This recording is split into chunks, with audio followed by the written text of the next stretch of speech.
Hello viewers, welcome back to my channel রাহিনাস ব্লগের আরও একটা নতুন ব্লগে সবাইকে স্বাগত। কেমন আছো সবাই? আশা করছি ভালো আছো। আমরাও তোমাদের দোয়ায় অনেক অনেক ভালো আছি। তো মেয়েকে স্কুলে দিয়ে এখন যাচ্ছি হাঁটতে হাঁটতে বাড়ির দিকে, যাব একটু দোকানে কিছু জিনিসের দরকার আছে। তো দোকানে চলে এসেছি, দোকানটা করে নিই, তারপরে আবার তোমাদের সাথে কথা বলছি। তো দোকান করে বাড়ি চলে এসেছি, এসে হচ্ছে দোকান থেকে নিলাম ওই ডিম নিলাম, তারপরে রান্নার তেল আর হচ্ছে নিয়েছি কি বলে একটা টক দই। তো এখন সকালের খাবার খাবো, আর সকালে একটু বৃষ্টি এসেছিলো, তারপরে বন্ধ হয়ে গেছে বৃষ্টি, আর এখনও পর্যন্ত ভালো আছে আকাশ, অসুবিধা হচ্ছে না। তো বাইলোক নিয়ে এসেছিলো চালের আটা রুটি, তো এখন সকালবেলা 3-4টে চালের আটা রুটি এই যে আমি নিয়েছি, নিয়ে কলা দিয়ে খেয়ে নেব। তো কলা ছিল, আগের দিন কলা নিয়ে এসেছিলাম দোকান থেকে, তো সেই কলা ছিল, তাই দিয়ে খাবো। তো এখন হচ্ছে দুপুরবেলা রান্না হবে আলু সিদ্ধ ভাত, আর মেয়ের জন্য একটা ডিম সিদ্ধ দিয়েছি, আর হচ্ছে আগের দিনে যেন তো বিফ ফুলকো রয়েছে, সেটাই হয় রান্না করব, না হলে ভাজবো, দুটোর ভিতরে যে কোনো একটা করব। এদিকে জামা কাপড় ভিজিয়ে দিয়েছি, অনেকগুলো জামা কাপড় কাচবো, এর আগে খেয়ে দিয়ে নিয়ে আমি এখন ভিডিও আপলোড দেবো, তারপরে জামা কাপড় কাচতে যাব। তো জামা কাপড় কেচেও নিয়ে চলে এসেছি, এটা কাচার পরের ভিডিও। তো কালকে জামা কাপড় কিছু ছিল, কালকে সারাদিনই বৃষ্টি হয়েছে, জামা কাপড় শুকাতে পারিনি, তো দুদিনকার জামা কাপড় জমে রয়েছে।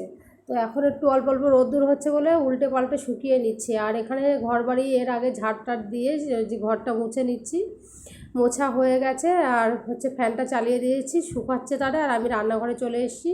এইটা হচ্ছে ফুলকোটা কাটা হয়নি, কাটবো।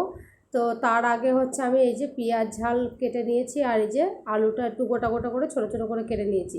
তো বাইলোক বলছিল যে ভাজা করতে, তো আমি বলছি যে ভাজা করলে কি জানো তো, ভাজাও আমার ভালো লাগে।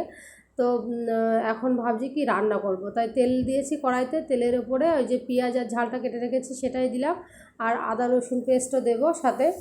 তো দিয়ে এই যে আলুটা আর হচ্ছে ফুলকোটা সুন্দর করে কেটে আমি ঢেলে দিয়েছি, প্রেশার কুকারে ছিল তো ধরে লাগছিলো নিচেই, তো আমি একটু পানি দিয়েছি, কারণ মশলা দিয়েছি এর আগে, ওই যে গুঁড়ো মশলা যা যা দিতে হয়, ধনে জিরে গুঁড়ো, হলুদ গুঁড়ো, ঝালের গুঁড়ো দিয়ে একসঙ্গে আমি ভালো করে কষিয়ে একটা টমেটোও দিয়েছিলাম, দিয়ে পানি দিয়ে দিলাম। আর এই পাশে হচ্ছে আমাদের ঘর মালিকদের ফ্রিজে রেখেছিলাম মাংস, কারণ রাত্রে করবো বিরিয়ানি, জানো তো। তো সেই কারণে মাংসটা নিয়ে এসে অনেকক্ষণ বরফটা ছেড়ে গেলে তারপরে ভালো করে ধুয়ে এখন টক দই মাখিয়ে রেখে দিচ্ছি ভালো করে। তো টক দই দিয়েছি, আদা রসুন পেস্ট দিয়েছি, একটু অল্প করে হলুদ গুঁড়ো দিলাম, আর ঝালের গুঁড়ো দেবো, আর একটু ধনিয়া গুঁড়ো একসঙ্গে দিয়ে ভালো করে, আর নুন তো দিতে হবে, একসঙ্গে করে নিয়ে আমি ভালো করে মাখিয়ে রেখে দেবো। এখন বাজে কটা, একটা বাজে।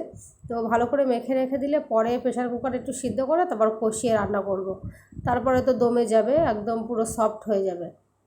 তো এই যে রান্না হয়ে গেছে, আমার দুপুরের গোসলও হয়ে গেছে, এখন ভাত বেড়ে নিয়েছি, আর তোমাদের ভাইয়া হচ্ছে আলুটা মেখে নিয়েছে, কাঁচা ঝাল পেঁয়াজ আর হচ্ছে তেল দেওয়া। এখন খেয়ে দিয়ে একটুখানি শুয়েছিলাম, তারপরে মেয়েকে নিতে এসেছি, এখন বাজে কিন্তু 4টের সময় মেয়ের স্কুল ছুটি হয়ে যায়। তো বাড়ি নিয়ে এসে আবার গোসল করিয়ে খাইয়ে দাইয়ে নিয়ে এসেছিলাম টিউশনে দিতে।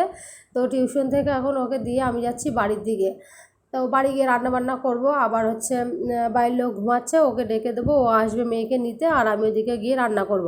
তো দুপুরে অল্প করে ভাত রান্না করেছিলাম, আর এই যে বাড়ি এসে 2-10 মিনিট রেস্ট নিয়েছি, কারণ একটু মানে লাগছিলো, গরম লাগছিলো। তো একটু ফ্যানের নিচে বসে তো এখন বিরিয়ানির জন্য প্রস্তুতি চলছে। এখানে প্রেশার কুকারে আমি না 2টো সিটি দিয়ে নিয়েছি আলুটা, তো একটু নুন আর হলুদ দিয়ে সেটাই হচ্ছে আমি এখন ভেজে নিচ্ছি, বেরেস্তা এর আগে ভেজে নিয়েছি দেখলে। তো এই যে মাংসটা হচ্ছে প্রেশার কুকারে এর আগে আমি সিদ্ধ বসিয়ে একটু রেস্ট নিচ্ছিলাম, তো হয়ে গেছে, এখন সব মশলা দিয়ে কষিয়ে নিচ্ছি, খুব সুন্দর কষে গেছে দেখতে পাচ্ছ, একদম পুরো তেল ছেড়ে দিয়েছে। আর এখানে আমি একটু বিরিয়ানি মশলা আর একটু মিঠা আতরও দিয়েছি, দিয়ে ভালো করে কষিয়ে নিচ্ছি নিয়ে। আর এখানে কি হয়েছে জানো তো, ভাত বসাবো, তার আগে বাড়ির লোক বলছে আমার একটু চা করো, চা করতে গিয়ে গ্যাস শেষ। তো তাড়াতাড়ি করে আবার অটো ডেকে গ্যাস হচ্ছে নিয়ে এসছে, তারপরে ওকে চা করে দিয়ে এই যে করবো, মানে ভাতটা হয়ে গেছে, হয়ে গেলে বিরিয়ানির ভাতটা নামিয়ে আমি দমে বসিয়েছি। কি হয়েছে জানো তো, এই সময়টায় আমার যে এত মাথা যন্ত্রণা করছিল, মানে বিকাল হলে কদিন হচ্ছে ব্যাপক মাথা যন্ত্রণা করছে। যতটা পেরেছি তোমাদের সাথে শেয়ার করেছি। সবার জন্য বিরিয়ানি বেড়ে নিয়েছি আর হচ্ছে স্যালাডও করে নিয়েছি। আজকের ব্লগ ভালো লাগলে অবশ্যই আমার চ্যানেলটাকে সাবস্ক্রাইব করবে। আর যদি ফেসবুক পেজ থেকে দেখে থাকো, পেজটা সবাই ফলো দিয়ে পাশে থাকবে। দেখা হবে নতুন কোনো ভিডিওতে। ততক্ষণ সবাই ভালো থাকবে, সুস্থ থাকবে, বাই।